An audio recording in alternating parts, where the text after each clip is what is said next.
Sejam muito bem-vindos mais uma vez ao canal GT Autos, pessoal, começando aqui mais um teste da semana com o Honda HR-V Touring, a versão mais cara desse modelo, também é o SUV compacto mais caro do mercado brasileiro atualmente, mas esses detalhes, logicamente, a gente vai comentar na avaliação completa. Esse aqui, como vocês devem saber, é o nosso vídeo de consumo urbano.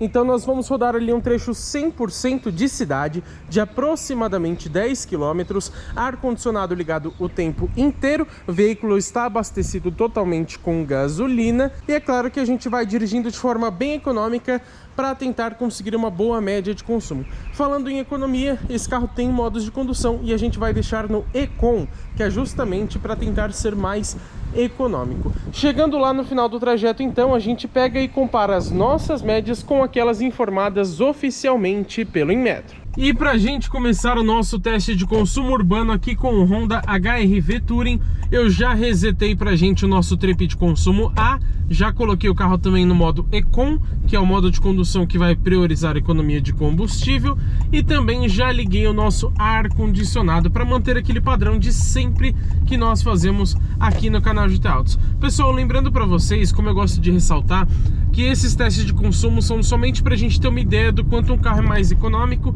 ou mais gastão em relação ao outro, porque se fosse para a gente fazer uma comparação realmente extremamente direta entre dois modelos, a gente teria que andar com eles dois juntos, sob as mesmas condições de trânsito, de temperatura, de semáforos e na verdade até o mesmo condutor. E como não dá pra gente dirigir mais de um carro ao mesmo tempo, pelo menos eu não consigo fazer isso, sempre vai ter variação. Então isso que a gente faz, a gente tenta aproximar o máximo possível um teste do outro, mas acaba variando um pouquinho e isso, lógico, interfere um pouco também na nossa média de consumo, às vezes para mais, às vezes para menos. E é lógico que aqui no começo do vídeo já quero pedir para vocês, deixa o seu like aqui embaixo, porque essa é uma forma de retribuição que vocês podem dar aqui para o nosso canal.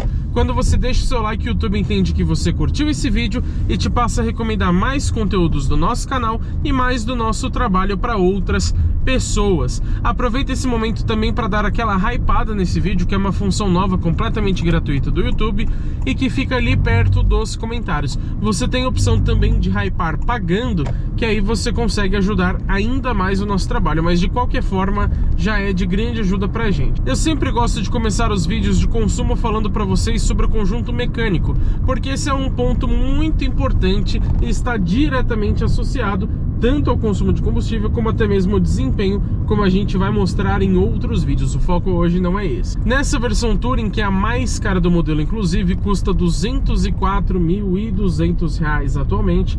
É inclusive o único SUV compacto que passa da casa dos 200 mil, ou seja, é o modelo mais caro dessa categoria de SUVs ou crossovers compactos. Mas enfim, nessas duas versões, na Advance e na Touring, que é essa que é a mais cara, a gente tem um motor 1.5 turbo que agora é flex.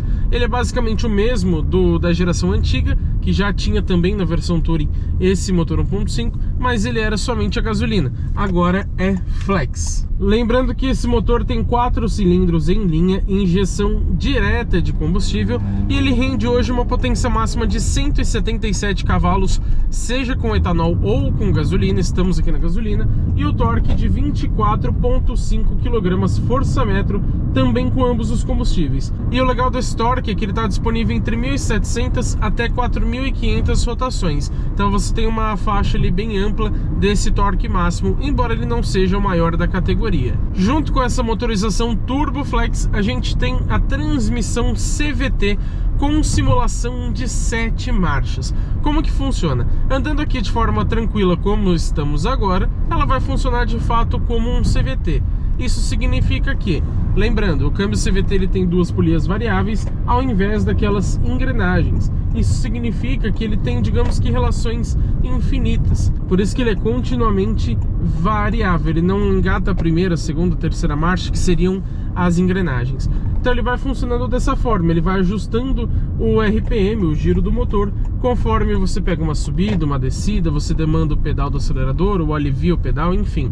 Ele vai se adequando, por isso que o CVT é bem legal, te garante um conforto mais interessante. mas quando você dá um pé fundo ou faz as trocas de marcha aqui pelos pedal shifts, ele passa então a simular 7 velocidades. Os carros um pouco mais antigos com transmissão do tipo CVT, eles pareciam uma enceradeira. Quando você dava um pé fundo, que a gente chama de kickdown, que é pisar até o fundo do pedal do acelerador, ele ficava e não parava nunca mais. Vocês podem ver que é irritante esse barulho, né? Por isso as montadoras passaram a fazer marchas virtuais, a simular essas trocas de marcha. Então ele vai fazer como um câmbio automático convencional, né? Aquele com conversor de torque, ou até mesmo um automatizado de dupla embreagem. Eu quero comentar com vocês o peso desse modelo. Lembrando, a versão Touring é a mais completa da linha, e nessa configuração a gente tem 1.422 quilos. Posso dizer que não é um carro assim muito leve, mas eu também não achei tão pesado. Devido ao porte dele, que a gente vai detalhar na avaliação completa, eu achei um peso ok, um peso mediano, digamos assim. Quero dar uma notícia para vocês que a maioria das pessoas vai ficar bem feliz com ela. Esse carro não tem sistema start-stop. Eu digo isso porque a maioria das pessoas odeia esse tipo de recurso, que é aquele que desliga o motor em paradas rápidas. Então você parou, por exemplo, no semáforo, ele vai desligar a motorização momentaneamente e depois religar de forma automática assim que você tirar o pé do freio, pisar no acelerador, ou no caso dos carros manuais, assim que você pisar na embreagem. Isso de fato ajuda a economizar um pouquinho de combustível, embora a diferença assim não seja super notável. Como a bateria é especial para suportar o carro ligando e desligando várias vezes, você vai ter um custo muito mais alto na hora de trocá-la.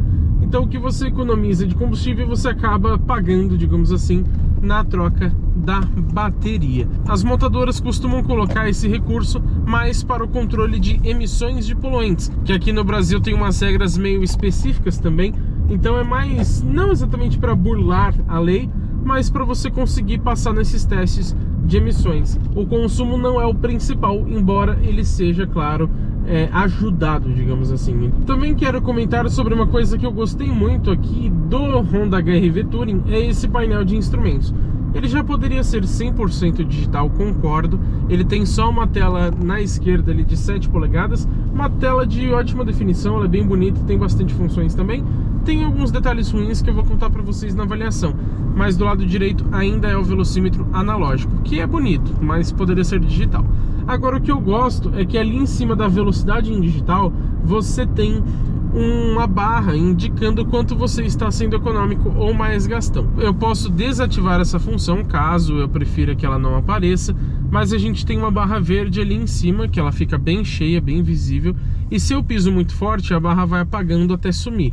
Se ela sumiu, significa que eu estou pisando muito. Agora, se eu aliviar um pouco o pedal do acelerador, ela vai começar a aparecer novamente. Então te ajuda a indicar o quanto você está sendo econômico ou não. E como eu comentei para vocês, essa versão também tem 3 modos de condução. O normal, o Econ e também o Sport. Logicamente estamos utilizando o Econ. E ele também afeta o ar-condicionado. O desempenho do ar fica um pouquinho prejudicado com esse modo Econ, justamente visando economizar combustível, porque como a gente sabe, quando o ar-condicionado está ligado, ele rouba um pouquinho de potência do motor e também afeta o consumo, vai ficar mais alto com ele acionado. Estamos caminhando aqui para o final do nosso trajeto. O São Bernardo, como sempre, já começou a garoar, e o outro ali, ó, não sabe dirigir, né? Entra sem olhar, meu Deus do céu. Mas estamos chegando aqui no momento onde a gente para o carro para conferir o consumo de combustível. Então vamos somente estacionar ali no ponto de sempre. Vamos lá. Parando aqui. Vou desligar o carro, vamos só colocar o câmbio em pé.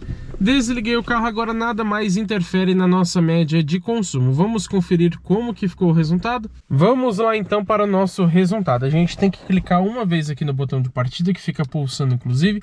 Clicar mais uma vez para ele acionar então a parte de acessórios, né? Vocês viram que ele faz essa varredura ali do painel, e a gente vem aqui então em velocidade e tempo, a gente vê que fizemos ali no Trip A 9,9 km em 22 minutos com velocidade média de 27 km por hora. Já o nosso consumo foi de 11,5 km por litro na gasolina com ar ligado, enquanto o Inmetro informa pra gente 11,4 com gasolina na cidade, ou seja, conseguimos basicamente a mesma média. Mas e aí, o que eu acho desses 11,5 km por litro de consumo com Honda HR-V? Sinceramente, acho muito bom e eu vou explicar para vocês o porquê. A gente já testou aqui no canal outros dois modelos que fizeram 11,4 km por litro, mas é aí que está a questão. Um deles foi o Ford New Fiesta 1.6 SE manual 2014, o meu carro de uso pessoal que a gente gravou aqui recentemente, na gasolina com ar ligado fez 11.4, e o outro carro que é mais novo foi o Peugeot 208 Style 1.0 aspirado manual 2024, tá? Não foi dessa restilização nova, mas não mudou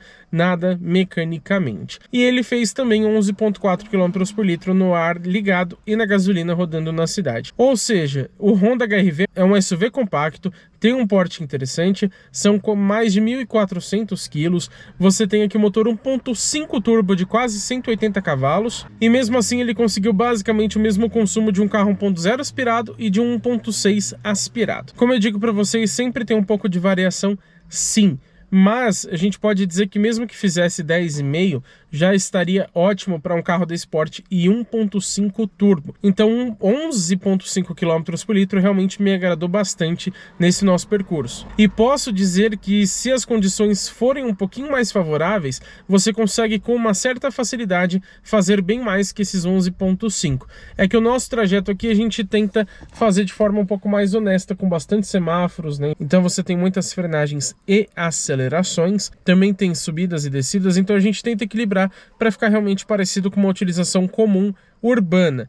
Mas se você pegar, por exemplo, trechos com um pouco mais de descida, ou que seja um pouco mais plano, que você pare menos, ele faz ali até seus 13 km por litro com bastante facilidade na cidade. Então realmente gostei bastante desses 11,5 km por litro aqui do Honda HR-V Touring. Mas agora que vocês já sabem a minha opinião, também quero saber a de vocês, então comenta aqui embaixo o que você achou dessa média de consumo. Você compraria o Honda HR-V Touring por mais de 206 mil reais igual essa unidade que a gente está testando? Deixa a sua opinião aqui também nos comentários. E claro, se inscreva no canal e ative as notificações, porque teremos muito conteúdo legal com esse carro e com todos os outros que passam pelo teste de uma semana aqui no canal GT Autos.